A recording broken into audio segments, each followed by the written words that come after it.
आज हम जो चैप्टर करने जा रहे हैं उसका नाम है नियंत्रण एवं समन्वय, यानी कंट्रोल एंड कोऑर्डिनेशन। इस चैप्टर में क्या क्या है ये यहाँ दिखाया गया है। मानव में नियंत्रण एवं समन्वय। सबसे पहले हम मानव के नियंत्रण और समन्वय के बारे में पढ़ेंगे। इसमें क्या होता है, मानव तांत्रिक तंत्र होता है और मानव अंतःस्रावी तंत्र होता है।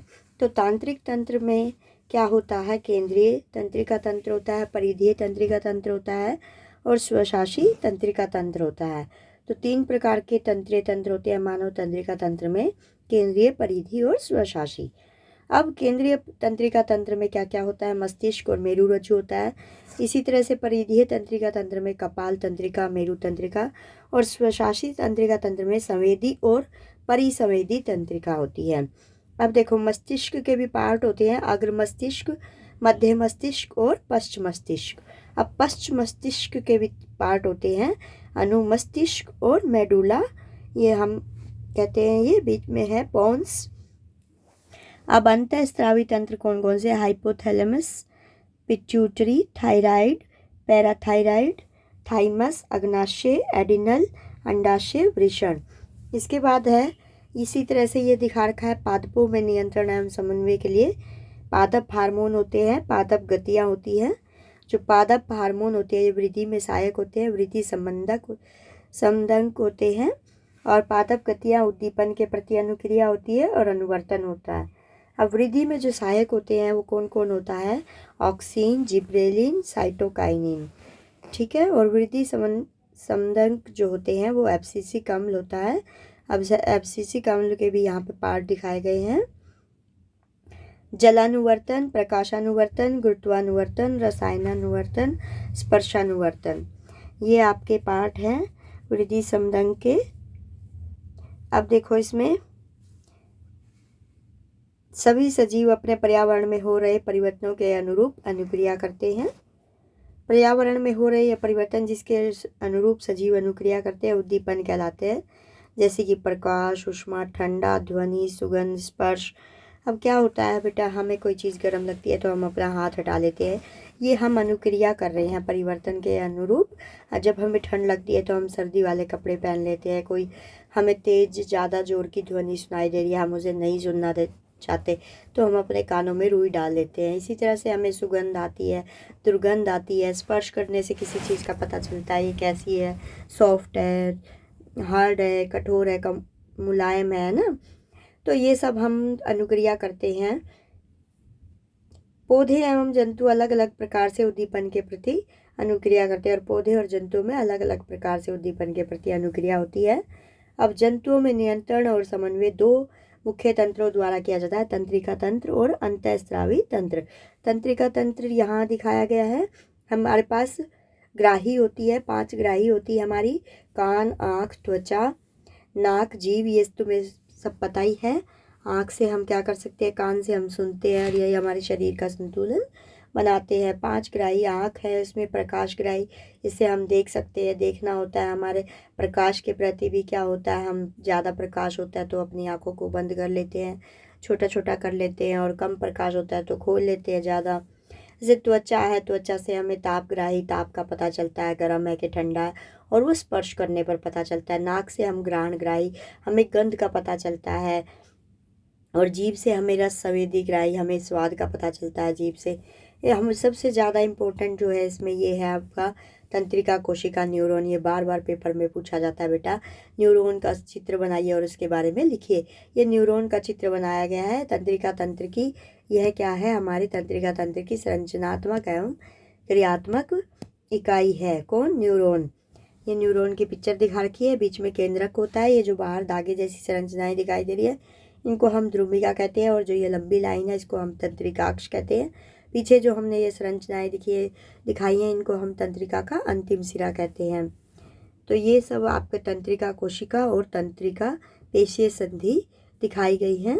अब तंत्रिका कोशिका न्यूरॉन के क्या क्या भाग होते हैं उनके बारे में बताया गया है। ध्रुमिका कोशिका, तंत्रिकाक्ष जो मैंने आपको यहाँ पे दिखाया है, तंत्रिकाक्ष को हम इंग्लिश में एक्सोन भी कहते हैं। ये अब ये होता क्या है ये आपके यहाँ लिखा हुआ है। इसके बाद होती है प्रतिवर्ती क्रिया, हम किसी उद्दीपन के प्रति तेज व अचानक की गई अनुक्रिया प्रतिवर्ती क्रिया कहलाती है। जैसे अभी आपको बताया था, किसी गर्म वस्तु को छूने पर हाथ को पीछे उठा लेना। और प्रतिवर्ती चाप क्या होती है? प्रतिवर्ती क्रिया के दौरान विद्युत आवेग जिस पथ पर चलते हैं उसे प्रतिवर्ती चाप कहते हैं। हमारे अंदर क्या आता है बेटा? विद्युत आवेग आता है। कहाँ से आता है? हमारे ये जो हमने ये न्यूरॉन दिखाया था, इसमें यहाँ पर ये देखो, इसके जो पार्ट दिखाए गए हैं, ये कोशिका काय, इसमें जो है वो प्राप्त की गई सूचना यहाँ पे विद्युत आवेग के रूप में चलती है कोशिका काय में। अब कोशिका काय कहाँ है? ये जो अंदर फिल किया हुआ है ये कोशिका काय है, केंद्रक के चारों ओर। अब अनुक्रिया भी 3 प्रकार की होती है, ऐच्छिक, अनैच्छिक और प्रतिवर्ती क्रिया। जो हमारी इच्छा के द्वारा होती है, जैसे बोलना, लिखना, या अग्र मस्तिष्क द्वारा नियंत्रित की जाती है। और अनैच्छिक जो होती है वो मध्य एवं पश्चिम मस्तिष्क द्वारा नियंत्रित की जाती है। उदाहरण के लिए जैसे श्वसन, दिल का धड़कना, ये बेटा हमारी अनैच्छिक होती है। अगर हम चाहे भी, हमारा जब हम एकांत में बैठे होते हैं तो हमारा दिल धक धक करते हुए सुनाई देता है, हम सांस लेते हुए भी आ रही है, सांस जा रही है, तो हम चाहते हैं कि ये सुनाई ना दे, लेकिन हम ऐसा नहीं कर सकते, तो ये हमारी अनैच्छिक होती है। अनैच्छिक क्रिया है हमारी। प्रतिवर्ती क्रिया है मेरु रज्जु द्वारा नियंत्रित की जाती है। तो ऐसे पूछा जा सकता है कि प्रतिवर्ती क्रिया किसके द्वारा नियंत्रित होती है, अनैच्छिक क्रिया किसके द्वारा नियंत्रित होती है, अनैच्छिक क्रियाओं के उदाहरण बताइए। तो ये आपको अच्छी तरह से याद करना है। और प्रतिवर्ती क्रियाओं की आवश्यकता क्या होती है? जैसे कुछ परिस्थितियों में, जैसे गर्म वस्तु छूने पर, पैनी वस्तु चुभने पर हमें तुरंत क्रिया करनी होती है, वरना हमारे शरीर को हानि पहुंच सकती है। क्षति मतलब हानि पहुंच सकती है। अब मानव तंत्रिका तंत्र आपको ऊपर बताया था, इसमें कौन से पार्ट होते हैं? केंद्रीय तंत्रिका तंत्र, जिसकी शॉर्ट फॉर्म है CNS, और परिधीय तंत्रिका तंत्र PNS होता है।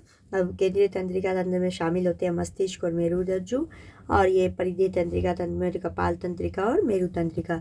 मेरु तंत्रिका कहाँ से निकलती है? मेरु रज्जु से ही निकलती है।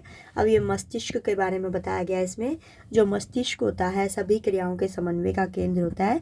इसके 3 भाग होते हैं। फिर इन 3 भागों के बारे में दिखा रखा बेटा, ये आपको याद करना अच्छी तरह से। यहाँ पर ये क्वेश्चन भी आपका आ जाता है, मानव मस्तिष्क का चित्र वर्णन करें। सचित्र वर्णन का मतलब है चित्र बनाइए और फिर उसके बारे में ये सारे पार्ट्स के बारे में लिखिए। ऐसे भी आ सकता है कि मध्य मस्तिष्क के कार्य को बताइए कि मध्य मस्तिष्क क्या क्या कार्य करता है। इसे अलग अलग पार्ट के बारे में भी पूछा जा सकता है और पूरा भी पूछा जा सकता है बड़े क्वेश्चन में। अब मस्तिष्क और मेरु रज्जु की सुरक्षा किसके द्वारा होती है, ये यहाँ पे बताया गया है। इसके बाद होता है तंत्रिका तो उत्तक एवं पेशी उत्तक के बीच समन्वय। ये सारे इंपॉर्टेंट पार्ट आपको दिए गए हैं बेटा, इनको अच्छी तरह से पढ़ना। पौधों में समन्वय है। पौधों में जो गति होती है वो कभी वृद्धि पर निर्भर नहीं होती है और कभी वृद्धि पर निर्भर होती है। ठीक है। उद्दीपन के लिए तत्काल अनुक्रिया, ये पौधे भी ऐसे उद्दीपन के प्रति अनुक्रिया करते हैं, जैसे मैंने आपको अपने मनुष्य में एक बताई थी अनुक्रिया कैसे होती है। वृद्धि के कारण भी गति होती है इनकी। और मुख्य पादप हार्मोन दे रखे हैं, ये भी पूछा जा सकता है, इनमें से पादप हार्मोन कौन सा है, ये क्वेश्चन बनता है, इनमें से पादप हार्मोन कौन सा है। तो आपके पादप हार्मोन के नाम याद रखने हैं, जो भी इसमें आपके ऑप्शन में होगा आप कह सकते हो ये पादप हार्मोन है। आपका फर्स्ट क्वेश्चन यही है, उसमें आपका आंसर साइटोकाइनिन है। अब ये क्या क्या कार्य करते हैं, इनके कार्य दिए गए हैं, ये भी आप अच्छी तरह से इम्पोर्टेंट है, याद कर लीजिएगा। अब जंतुओं में हार्मोन जो होते हैं, ये उनके बारे में ये सारे हार्मोन दिखाए गए हैं।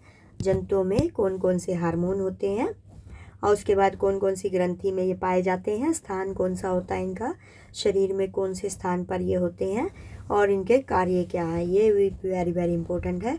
1-1 नंबर का भी क्वेश्चन इनसे पूछ लिया जाता है और 2-2 नंबर का भी इनसे क्वेश्चन आ जाता है। तो ये था आपका 7th लेसन के इम्पोर्टेंट नोट्स।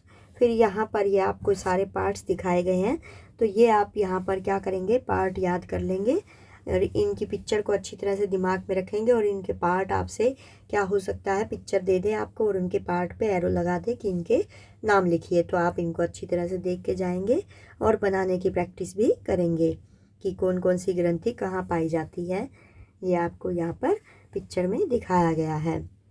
इसके बाद आयोडीन युक्त नमक क्यों आवश्यक होता है, डायबिटीज़ क्या होती है, इसके कारण क्या होते हैं, उपचार क्या होते हैं, एक होती है आपकी पुनर्भरण क्रियाविधि, ये क्या होती है, ये सब इम्पोर्टेंट चीज़ें आपको यहाँ पर दिखाई गई है। Okay bye bye, next video में फिर से मिलेगी आपकी सुदेश मैम। बाय बेटा।